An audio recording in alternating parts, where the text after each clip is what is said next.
आपल्याला हवा असलेला अंगद महाडिक सापडलाय। कुठे मॅडम? विसापूर पोलीस स्टेशनला लॉकअप मध्ये येतो। अंगद अंगद अंगद तुम्ही ज्या माणसाला शोधताय ना तो मी नाहीये। माझं नाव पारस खेडेकर आहे। बस स्टँडवरती एका माणसाचं पाकिट मारलं, त्याला कळलं पण नाही। त्याचं पाकिट उघडून बघितलं तर पैसे नव्हते, काही कागदपत्र होती फक्त। मॅडम, या अंगदने खूप पळवले आपल्याला, पण आता तो आपल्या तावडीतून सुटणार नाही। आता पारसच्या मदतीने लवकरच अंगदचा खरा चेहरा आपल्या समोर येईल आणि मग त्याला शोधणं अगदी सोपं होऊन जाईल। मी कधी एकदा त्या अंगदला भेटतोय ना असं झालंय। मला पुन्हा एकदा पारसशी बोलायचं, त्यांच्याकडून अंगद विषयी जेवढी मिळेल तेवढी माहिती काढून घ्यायची। त्यांनी ओझरतं का होईना पण अंगदला पाहिलंय, त्यामुळे त्याच्या लगबी, त्याचं वावरणं यांपैकी काहीतरी गोष्टी त्यांच्या नक्कीच लक्षात असतात।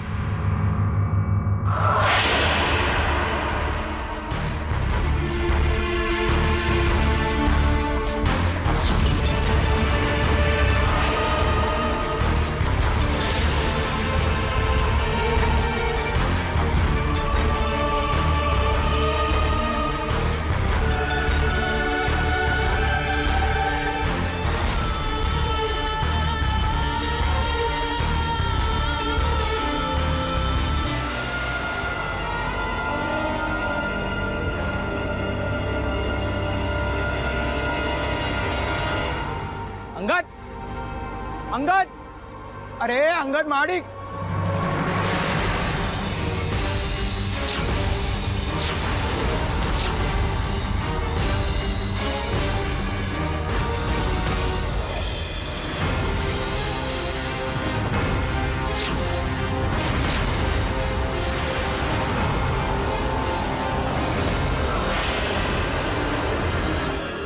रे काय लक्ष कुठे तुझं? अरे माझ्या डोळ्यासमोर आता आलास तू, किती हाका मारतो तुला?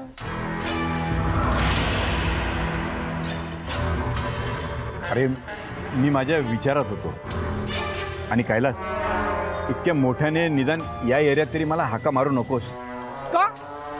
अरे बा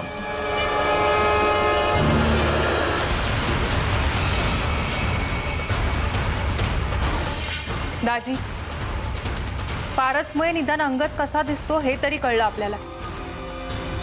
हो, आणि आता त्याला शोधणं अवघड नाहीये। कारण आता काहीही झालं तरी सुद्धा या शोधात आम्ही तुमच्या बरोबर असतो। हो, आम्ही तुमचं काहीही ऐकणार नाही। अरे हो, किती बोलताय? एक गोष्ट नक्की, यापुढे अंगदचा शोध आपण सगळ्यांनी मिळूनच घ्यायचा। मॅडम, हे स्केच मी बाकीच्या पोलीस स्टेशनमध्ये पाठवतो आणि याची कॉपीज काढून वॉन्टेड म्हणून लावतो। बघतो कसं सापडत नाही। नाही मोहिते साहेब, हे स्केच जर सगळीकडे स्प्रेड झालं तर कदाचित अंगद सावध होईल, आणि त्याहीपेक्षा महत्त्वाचं, ज्याच्यामुळे तो समोर यायला घाबरतो तो सावध होईल, आणि मला ते नकोय। ठीक आहे, एका अर्थी तुम्ही जे म्हणताय तेही बरोबर आहे। माझी टीम या कामाला लावतो, ते गुप्तपणे शोध मोहीम सुरू ठेवतील। चालेल, तुमच्या माणसांना काहीही माहिती मिळाली तर लगेच आम्हाला कळवा, आणि या स्केचची एक कॉपी मला लागेल, म्हणजे आम्हीही आमच्या पद्धतीने शोध घेऊ। ओके। मला असं वाटतं हा अंगद मुद्दाम स्वतःला लपवतो। कशावरून म्हणताय? बघ ना, पाकिट चोरीला जाऊनही त्याने पोलीस कंप्लेंट नाही केली, निदान डॉक्युमेंटसाठी तरी त्याने पोलिसांची मदत घ्यायला हवी होती। कदाचित त्याला त्याच्या डॉक्युमेंटची पर्वा नसेल।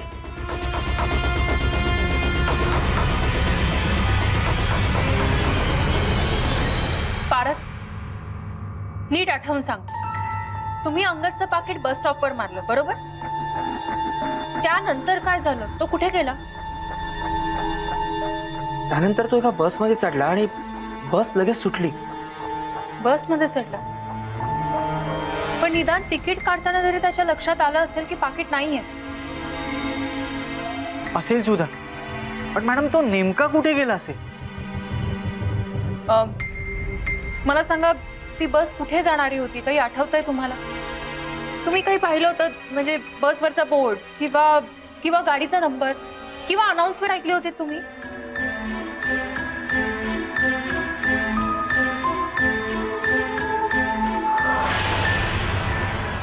कल्याण.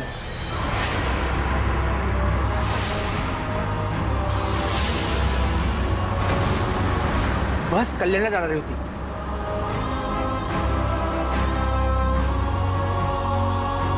कल्याण? तळेगाव सोडल्यानंतर अंगद कल्याणच्या एका हॉटेलमध्ये काम करत होता. खरे, तो कल्याणला गेला असणार, म्हणजे तिथेच आसपास कुठेतरी असणार. आपण हे कल्याणला जाऊन शोध घ्यायला हवं. ए अरे अरे थांब थांब थांब. काय चाललंय तुझं? अरे बाबा जरा हळू बोल. का? अरे आता मी कल्याणला आलोय ना, ते शेवटचं. परत येणार नाहीये, कळलं? आणि आता आलोय ना, तेही तुझे पैसे द्यायचे होते म्हणून. एक मिनिट. का आता? हे घे. अरे हे एवढी काय घाई होती? अरे पण मला घाई आहे ना. द्यायचे होतेस ना नंतर आरामात. हे बघ कैलास, आधीच मी टेन्शनमध्ये आहे. अरे विशापूरून येताना माझं पाकिट मारलं गेलं. काय? नशीब ते पैसे चोर खिशात होते म्हणून. तुझं पाकिट मारलं गेलं? आणि मग पोलीस कंप्लेंट वगैरे केलीस की नाही? हे बघ, फारसं काही गेलं नाही रे, फक्त ड्रायव्हिंग लायसन्स गेलं. आणि त्यात माझा जो फोटो होता ना, तो इतका जुना आहे, कोणालाही ओळखता येणार नाही. आणि काय आहे, त्यावर आसनगावचा पत्ता आहे आणि मी तिथे जाणार नाही. बरोबर आहे. आणि मला ना पोलिसांच्या कॉन्टॅक्टमध्ये यायचं नव्हतं. ते सगळं जरी बरोबर असलं तरी कंप्लेंट. हे बघ, मला भूतकाळचे दरवाजे बंद करायचे. पार होरपळून निघालोय रे मी याच्यात. काय बोलतोयस? मला काहीच संदर्भ लागत नाही यार. तू कल्याणला येणार नाहीस, आसनगावला जाणार नाहीस, मग काय करणार आहेस तू? हे बघ कैलास, मी तुला नंतर सांगतो. मला स्पष्ट सांग. अरे तुझं काय तुला काय चाललंय? एक मला मिनिट, सांगायला एक तुला काय मिनिट. प्रॉब्लेम? पण हा हॅलो अंगद, एक मिनिट. हा बोल. काय? बोला, काय म्हणाला तो हॉटेलचा माणूस? तिथे अंगद शेवटचा कधी आला होता? मॅडम, अंगदने बऱ्याच दिवसात तिथे तोंडही दाखवलेलं नाही. त्याचा मित्र कैलास परत आलाय. त्या दोघांची फार जुनी मैत्री.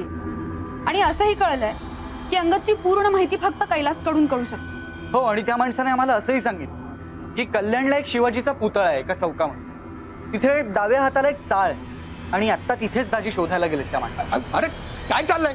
कोण आहात तुम्ही? पण मला इथे कशाला आणलंय? कोण आहात? कोण तुम्ही लोक? हा, सांगतो, सगळं सांगतो. आधी सांगा, अंगद कुठे? मला नाही माहित. आणि तुम्ही त्याच्या मागे काय लागलाय? काय बिघडवलंय त्याने तुमचं? हे बघा, आम्ही अंगदचे हितचिंतकच आहोत, त्याचे शत्रू नाही. तो आम्हाला भेटला तर आम्ही त्याला मदतच करू. प्लीज अंगद विषयी जी काही माहिती ती आम्हाला द्या, कारण आमच्या जीवाला ज्याच्यामुळे धोका आहे त्याच्यामुळेच अंगदच्या जीवालाही धोका आहे. कशावरून म्हणताय तुम्ही असं? ए, तू विचारलेल्या प्रश्नांची उत्तरं दे फक्त, नाही तर. सेठ, मी अस्मिता प्रभाकर अग्निहोत्री, खासगी गुप्तहेर. तुम्हाला अंगद विषयी जी काही माहिती ती प्लीज आम्हाला सांगा, आम्ही त्याला मदतच करू. हे बघा, लक्षात ठेवा, खरं सांगतोय आम्ही, कदाचित त्याच्याही जीवाला धोका आहे. तरीच तो खूप गोंधळला होता, खूप घाबरला होता. मी त्याला सारखं खोदून विचारत होतो, पण त्याने मला काहीच सांगितलं नाही हो. आणि विचार आता कल्याणलाही पुन्हा परत येणार नाहीये.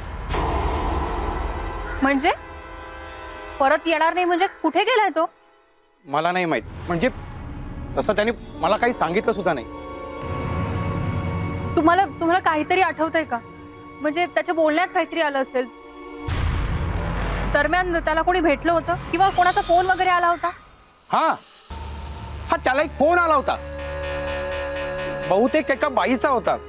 कोण बाई होती माहित नाही, पण तो तिला म्हणाला की मी मुंबईला आल्यानंतर तुला भेटेन म्हणून. त्याच्या बोलण्यात सुंदरनगर वस्तीचं नाव आलं होतं. मॅडम, सुंदरनगर म्हणजे शारजाची वस्ती. सारजाची आणि नागेशची वस्ती. आणि अंगदचा जर सुंदरनगरशी काही संबंध असेल तर नागेशला त्याच्याविषयी माहिती असणार. म्हणाली तू फोन करून नागेशना बोलावून घे. तुमचा निरोप मिळाला आणि तडक निघालो मॅडम. म्हणलं तुमची सेवा पहिली. नागेशराव, खूप महत्वाचं काम आहे तुमच्याकडे. आम्ही अंगद महाडिक नावाच्या माणसाला शोधतो आणि बहुतेक तो मुंबईत आलाय. काय थट्टा करता काय मॅडम? एवढ्या मोठ्या मुंबईमध्ये कसं शोधणार या माणसं? नाही, कारण त्यांनी दुसऱ्या कोणाशी तरी फोनवरती बोलत असताना सुंदरनगर हे नाव घेतलं होतं. म्हणून आम्ही तुमच्याकडे. सुंदरनगरमधल्या गल्लीन गल्लीतल्या प्रत्येक माणसाला नावासकट ओळखतो आपण, सगळे असे डोळ्यासमोर आहे. पण अंगद नावाचा माणूस सुंदरनगरमध्ये नाही राहत. नागेशराव, प्लीज नीट आठवून बघा ना. अहो खरंच सांगतोय मॅडम, आपला जन्म गेलाय ना सुंदरनगरमध्ये. या नावाचा माणूस नाही राहत तिथं. सेट, त्यांना अंगदचं स्केच दाखव. कदाचित चेहरा पाहून त्यांच्या लक्षात येईल.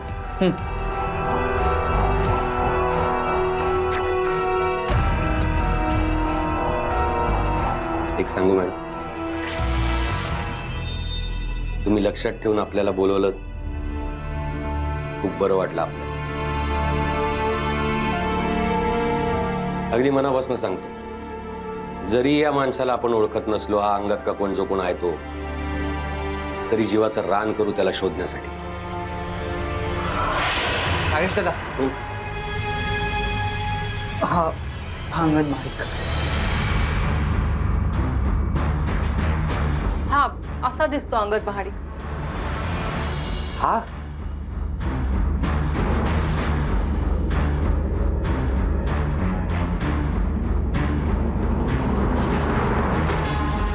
चेहरा ओळखीचा वाटतोय, पण ओळख पटत नाहीये मॅडम. सेट, त्यांना अंगदचे आणखीन काही स्केचेस दाखव. हा बघ.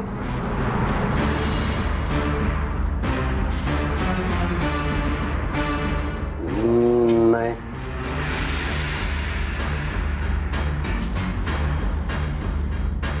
हा असा. नाही नाही हो सीडराव. मी दुसरा दाखवतो. हा.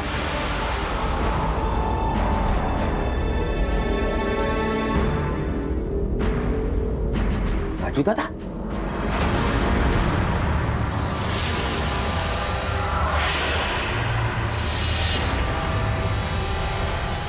हा राजू दादा, हा राजू दादा मॅडम, हा राहायचा सुंदरनगरमध्ये 4 वर्षापूर्वी.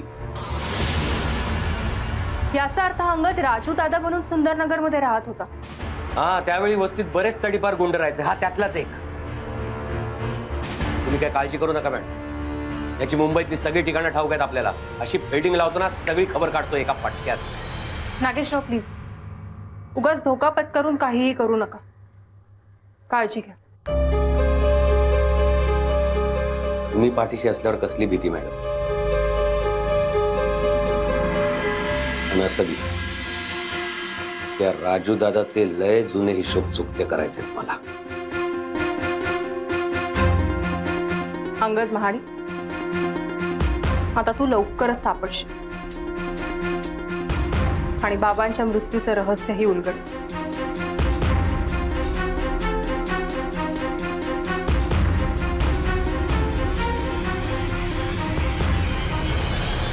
बाबा, मला आशीर्वाद द्या. तुमच्या मृत्यूची केस नंबर 1 सॉल्व्ह करायची आहे मला. तुमच्या मारेकऱ्याला शिक्षा द्यायची.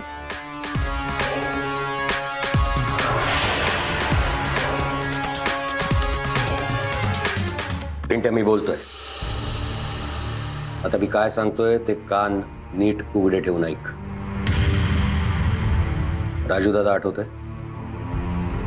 हा तोच तोच. तो मुंबईत कुठं बी दिसला की मला ताबडतोब फोन करून कळवायचं.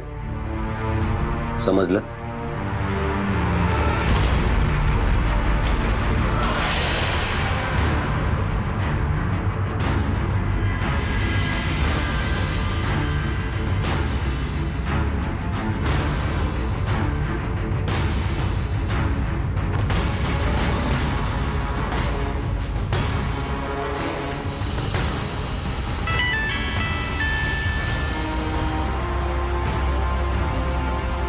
सिद्धेश्वर, मॅडमचा मेसेज आलाय, अलर्ट राहा.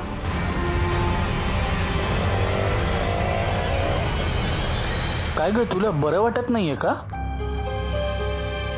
आणि चेहरा का असा दिसतोय? डोळे बघ तुझे.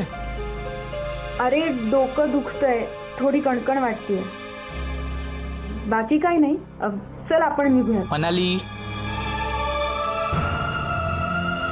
अगं ताप आलाय तुला, कणकण काय बावळट. चल मी सोडतो तुला घरी आता. सिद्धेश्वर, मी तुम्हाला सोडून कुठेही जाणार नाही, आणि प्लीज तू हे मॅडमला नको सांगू. अगं मनाली, तुला बरं वाटत? मी गोळी घेतलीये, उतरेल माझा ताप. आणि असंही अंगदला पकडल्याशिवाय मी कुठेही जाणार नाही. अगं मनाली, तू तुला हट्टीपणा माहितीये करू. मॅडमना किती टेन्शन आहे. मला हे सगळं सांगून मॅडमना टेन्शन नाही द्यायचं, प्लीज. तुला आपल्या मैत्रीची शपथ आहे, हे यार, प्लीज.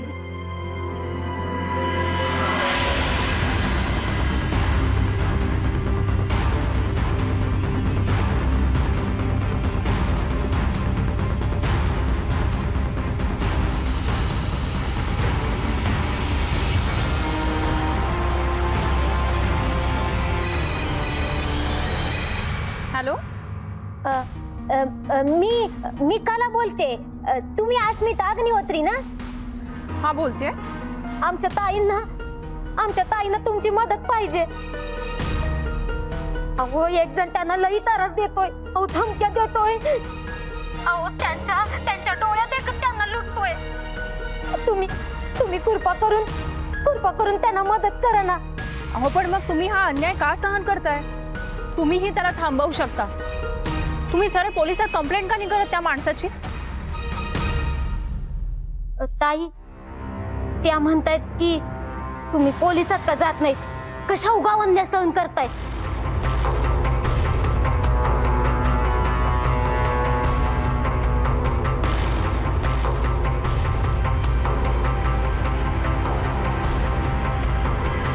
हॅलो, नमस्कार अस्मिता मॅडम. मी शीतल देशपांडे बोलते. तुमचं नाव खूप ऐकलंय. तुमच्या मदतीची अपेक्षा आहे मला, आणि मी हा अन्याय सहन करते कारण मी दृष्टीहीन आहे. ओह, आय एम सॉरी. मला या कलाशिवाय दुसऱ्या कोणाचाही आधार द्या, आणि मला फसवणारा, मला त्रास देणारा माझा मुलगाच आहे. तुम्ही प्लीज समजावा त्याला समज द्या. त्याच्या मनात काय आहे ते तरी कळेल. मी पोलिसात जाऊ शकत नाही अस्मिता. हो ठीक आहे. तुम्ही शांत व्हा. मला सांगा, आता तुमचा मुलगा घरी आहे? नाही, म्हणून मी आता फोन केला तुम्हाला. हे बघा, मी आता खूप महत्त्वाच्या कामात अडकले. तुमचा मुलगा घरी आला की तुम्ही मला फोन कराल. मी येते तिथे आणि त्याला समजावण्याचा प्रयत्न करते. आणि हो, तुमचा पत्ता काय म्हणालात? शीतल देशपांडे, 9 फुलबोहर सोसायटी. एक वडा सांबार लगे, अंडा बिर्याणी.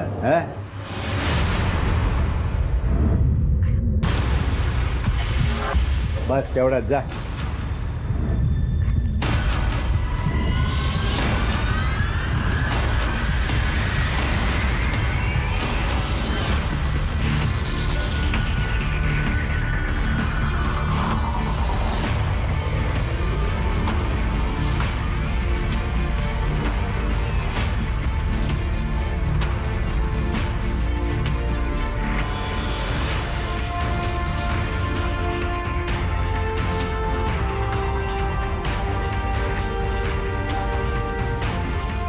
Minute madam.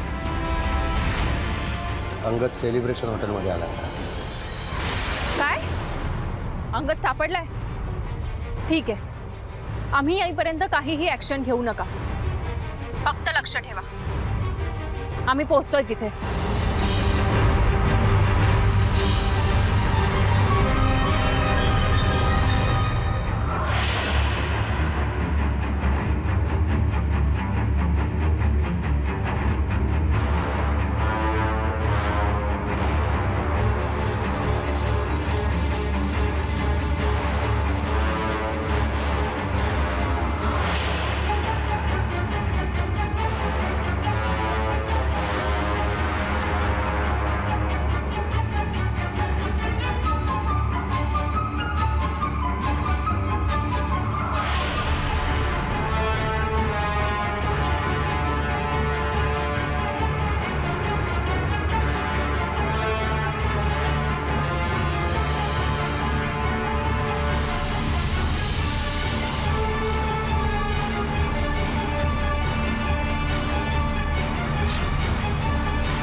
चटणी लय तिखट आहे वाटतं.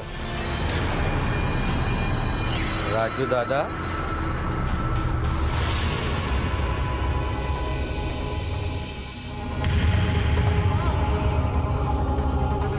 नाग्या तू ए अंगद,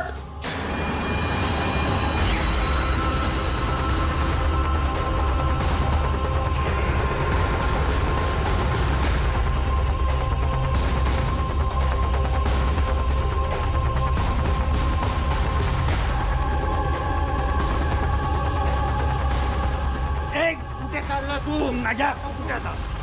सोड बरं.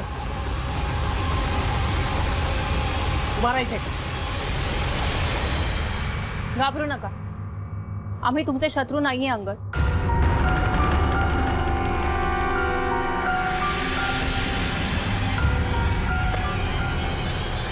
कोण आहात तुम्ही? कोण आहात तुम्ही? नाही, मी अंगद नाहीये. हो, मी अंगद हाक मारल्यानंतर बघितलं कशाला? आणि आता पळून कुठे चालला होता? मी तुम्हाला ओळखत नाहीये, मला जाऊ द्या. माझ्याकडून काय हवंय तुम्हाला? टेम्पोचा नंबर हवाय. हो, कसला टेम्पो? 12 वर्षांपूर्वी तळेगाव चाकण हायवेवर एका टेम्पोमुळे एका कारची दुसऱ्या कारला धडक बसली आणि ऍक्सिडेंट झाला होता. त्या टेम्पोचा नंबर हवाय मला. बघा, मला काय माहित नाही आणि माझा याच्याशी काही संबंध नाही. मी तळेगाव बघितलं पण नाही. खोटं बोलू नका. तुम्ही तळेगावला राहत होता, तिथे हायवेवर तुमची चहाची टपरी होती. तो ऍक्सिडेंट झाला, केस झाली, साक्षी पुरावे झाले आणि त्यापैकी एक विटनेस तुम्ही आहात.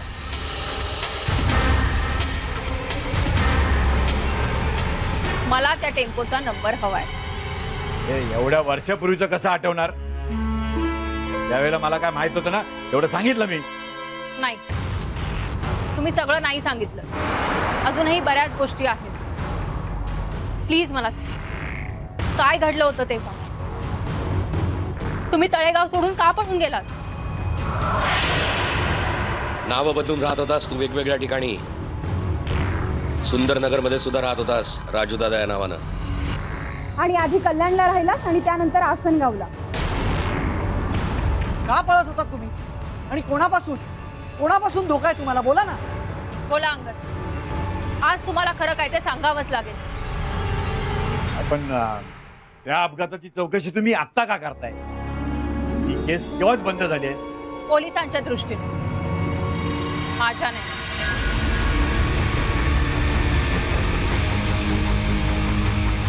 त्या अपघातात इन्स्पेक्टर प्रभाकर अग्निहोत्रींचा मृत्यू झाला आणि मी त्यांची मुलगी अस्मिता प्रभाकर अग्निहोत्री तुमच्या शोधात होते. तुमचा शोध घेत आसनगावलाही पोहोचले. तिथे कोणीतरी तुमचं लेटर बॉक्स उघडलंय. हे बघा अंगद, कोणीतरी तुमच्या मागावर. प्लीज मला खरं काय ते सांगा. अहो, मी तुम्हाला प्रोटेक्शन देईन. माणुसकी म्हणून एवढंही करणार नाही तुम्ही. त्या अपघातात जे गेले ते माझे बाबा होते हो.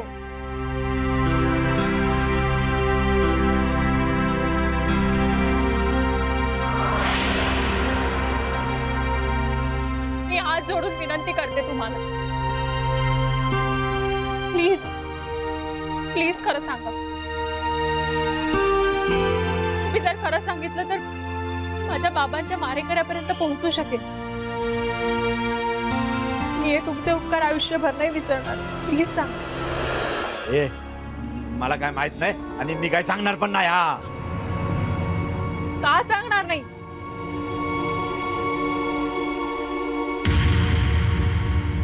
बापाचं छत्र हरवलेल्या मुलीच्या भावना तुम्हाला नाही कळणार.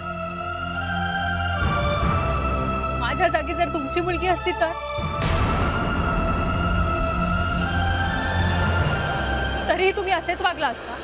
ए पोरी, हा तू पण नाक सोडून दे, नाहीतर तुला तुझ्या बापासारखं वर पोचवतील ते.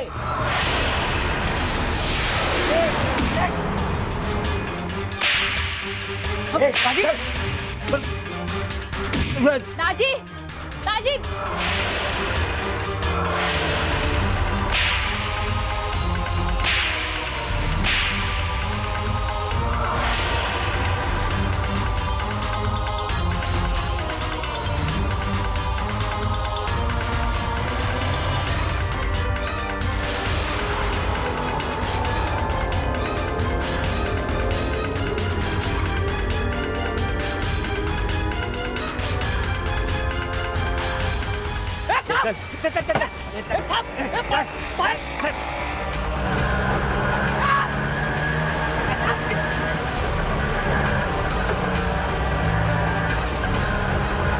दाजी, दाजी थांबा.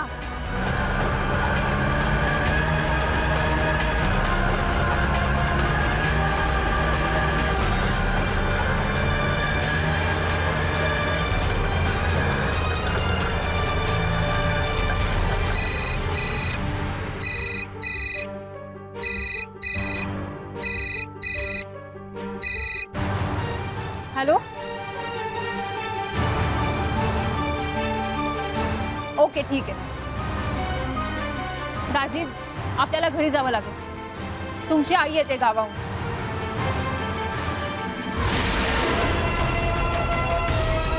दाजी, पाणी.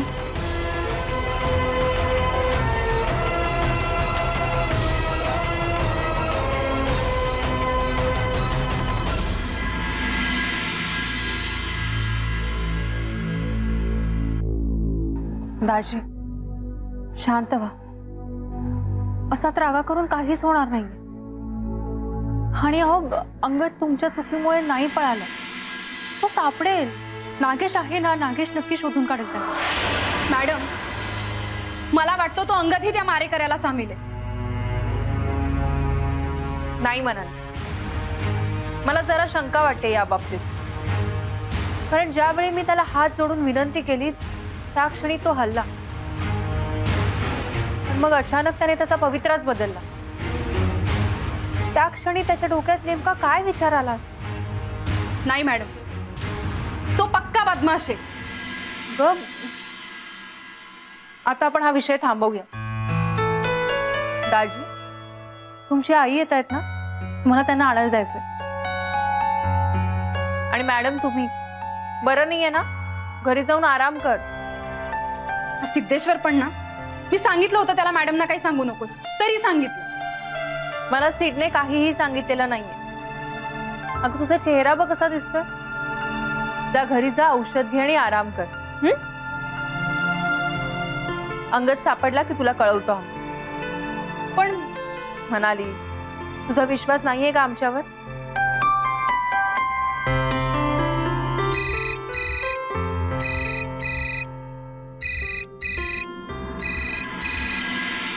हॅलो, हा मॅडम, मी कला. ओळखलं का? अहो, आमच्या त्या शीतलताई आहेत ना, त्या तुमची वाट बघतायत. तो त्यांचा मुलगा आहे ना, तो आता घरी येणार आहे, तर तुम्ही लवकर या. हा, हो ठीक आहे, मी येते तिकडे. पण मॅडम, तुम्हाला तो पत्ता मिळाला ना, आमच्या ताईने दिलेला तो? हो, पत्ता मिळालाय मला. आणि मी तिथे येईपर्यंत माझी खरी ओळख त्याला कळू देऊ नका. त्याचं नाव काय म्हणालात तुम्ही? पंचम साहेब. ठीक आहे, येते मी. हा हा हा. दाजी, मला शीतलताईंकडे जावं लागेल. तुम्ही आईंना आणायला जा आणि तू घरी जाऊन आराम कर. येते मी.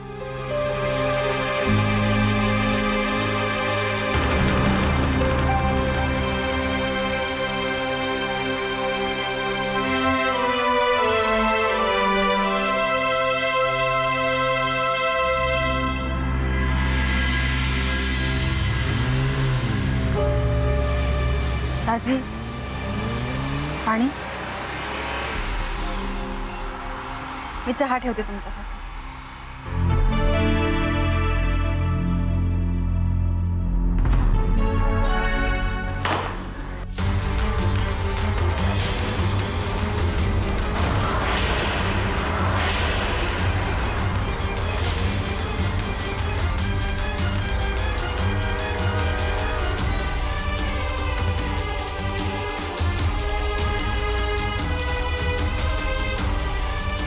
मी सगळं सांगायला तयार आहे.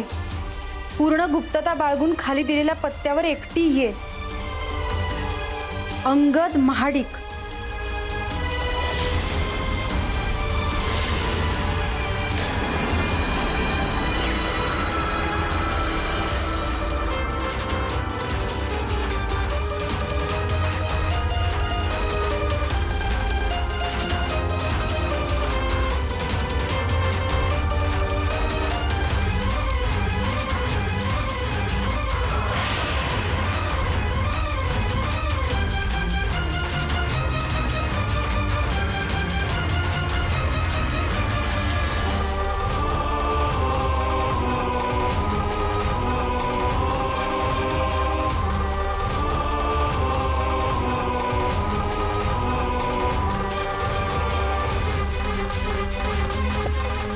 हा बोळा नक्कीच अंगदने टाकला असणार. पण हा सगळं सांगायला अचानक तयार कसं झाला? मॅडमनाच फोन करते. पण मॅडमना का नको फोन करू? ट्रॅप असू शकतो. हो, हा ट्रॅप असू शकतो. नाही दाजी, तुम्ही एकटे नाही जायचं. मी येते तुमच्या बरोबर. मी सिद्धेश्वरला पण फोन करते. पण दाजी, माई येणार आहे, तुम्हाला आणायला जायचंय.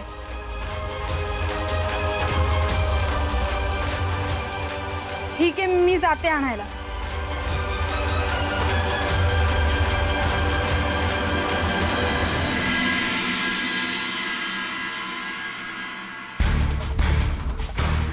दाजी, ठीक आहे, नाही सांगत मॅडमना. दाजी, तुम्ही प्लीज सांभाळून जा आणि काळजी घ्या.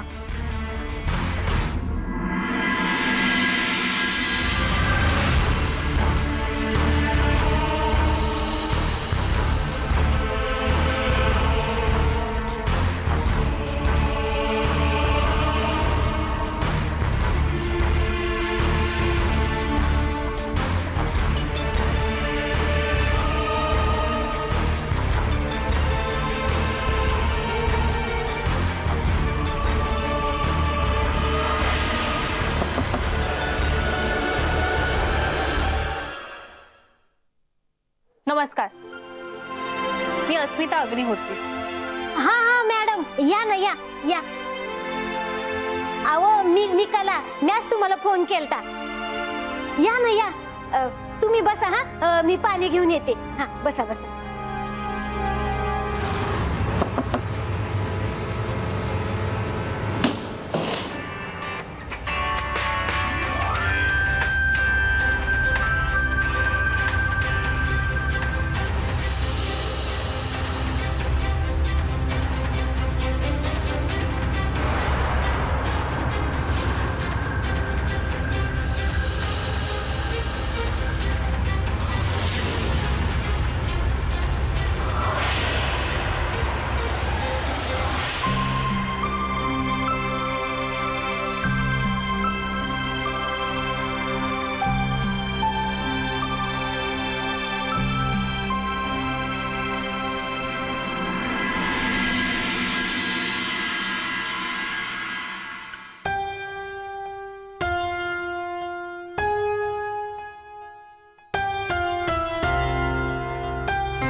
साहेबांचा हाय.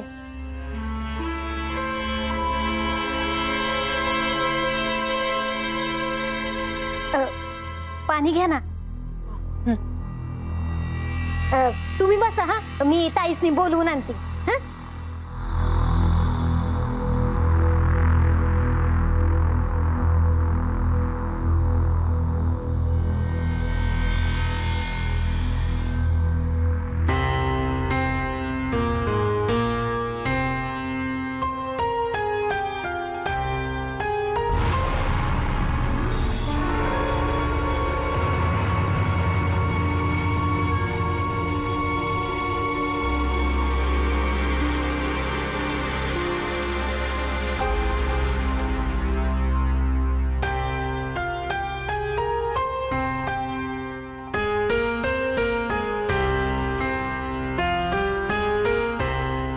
तुम्ही थांबा हा इथं. अरे वा, छान वाजवताय पियानो. सॉरी, मी काही न विचारता हात लावला पियानोला. काही हरकत नाही. विसरले बघा. या आमच्या मालकीनबाई. नमस्कार, मी अस्मिता. मी शीतल देशपांडे. हो, आणि प्लीज मला अहो जाहो नका म्हणू. ठीक आहे. शीतलताई, खरंच सॉरी हा. मी कॉलेजमध्ये असताना शिकले होते पियानो. त्यानंतर बऱ्याच वर्षांनी आज पियानो समोर दिसल्यावर राहावलं नाही म्हणून तुमच्या परवानगीशिवाय हात लावला. हरकत नाही. पुन्हा कधी पियानो वाजवावासा वाटला तर अगदी निसंकोचपणे ये.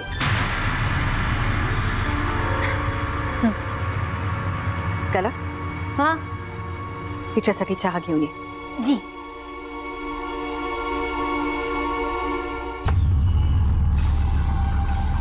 सॉरी, मला यायला जरा उशीर झाला. एका महत्वाच्या केसमध्ये अडकले होते मी.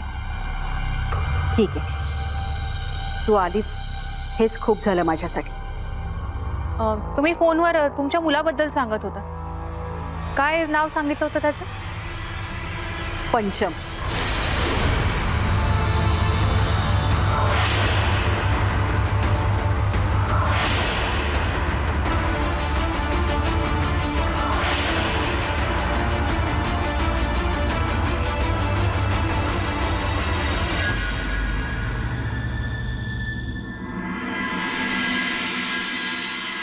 प्रयाग खूप छान पियानो वाजवायचे.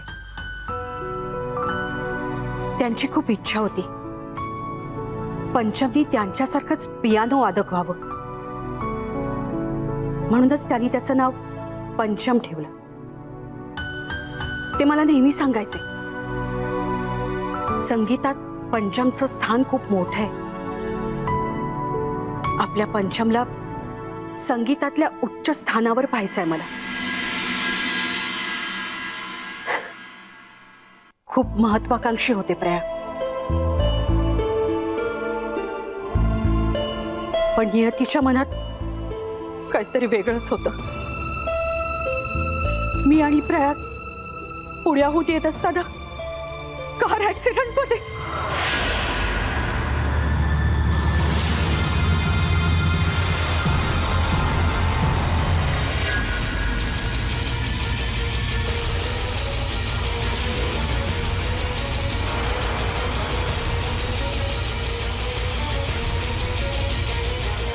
हे अरे हे काय केलंस तू? हे रक्त कसलं? हा,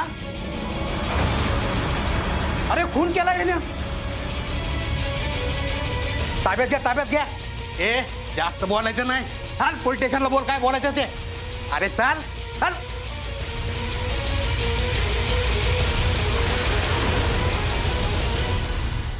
त्या ऍक्सिडेंट मध्ये प्रयाग गेले. माझी दृष्टी गेली. पंचम जेमतेम 5 वर्षाचा असेल. त्या दिवशी तो आईकडे होता म्हणून वाचला. पण त्यानंतर पंचमची सगळी जबाबदारी माझ्यावर पडली. पंचमला वाढवायचं, त्याला चांगलं शिक्षण द्यायचं, प्रयागचं स्वप्न पूर्ण करायचं, असा निर्धार केला मी. पण मीच कुठेतरी कमी पडले. पंचमला वाईट सवयी लागत गेल्या. माझ्या आंधळेपणाचा तो फायदा घ्यायला लागला.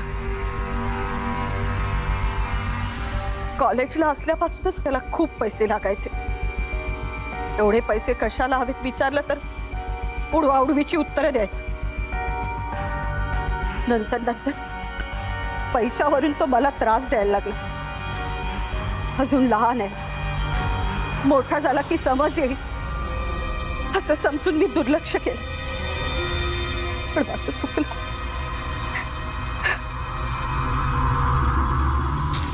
अव ताईंचं काय बी ऐकत नाहीत बघा.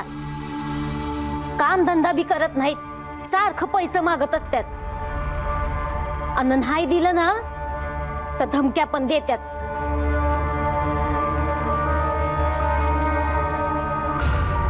पण शीतलताई, तुम्ही त्याला पैसेच द्यायचे नाहीत ना?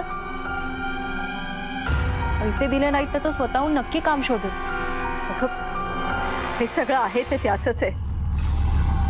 पण आत्ताच त्याच्या ताब्यात दिलं तर सगळी प्रॉपर्टी विकून खाईल तो. आत्ताच पैसे नाही असं सांगितलं तर घरातल्या एक एक वस्तू देऊन विकतो. सतार, तबला, बऱ्याच गोष्टी विकल्यात त्याने. आणि आता तर माझ्या प्रयागची आठवण पियानो. तो पियानो विकायची भाषा करतोय.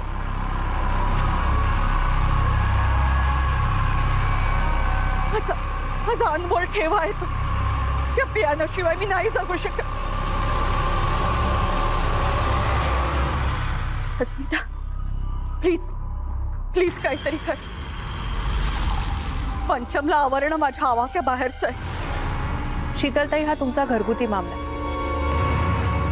राग मानू नका, पण तुम्ही पंचमशी आधीपासूनच कठोरपणे वागायला हवं होतं. No baby, same day, same club, same time. Okay, bye bye, take care. मम्मा, उद्या एक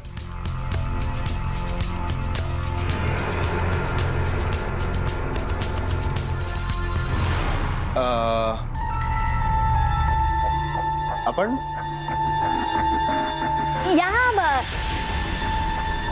ह्या माझ्या आधीच्या मालकीनबाई. मी ह्यांच्याकडेच आधी होते ना कामाला.